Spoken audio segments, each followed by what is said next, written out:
बघ, यांच्या ज्ञानावर हसावा की रडावं आणि यांच्या अभ्यासावर हसावा की रडावं असं एका अर्थाने बिनडोकपणाची विधानं हे लोक करतात।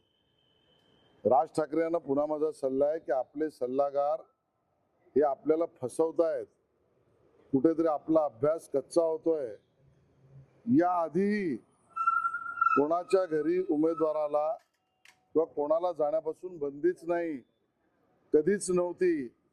आणि राज ठाकरे म्हणतात तसं जर बंदी असती तर एखाद्या उमेदवाराला स्वतःच्या घरी जाणं पण अडचणीचं झालं असतं, कारण घरात पण मतदार असतात।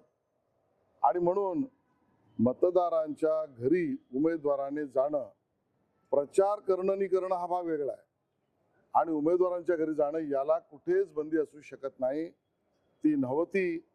आपल्या पराभवाची कारणं शोधण्यासाठी नवनवीन कारणं काहीतरी शोधून काढा।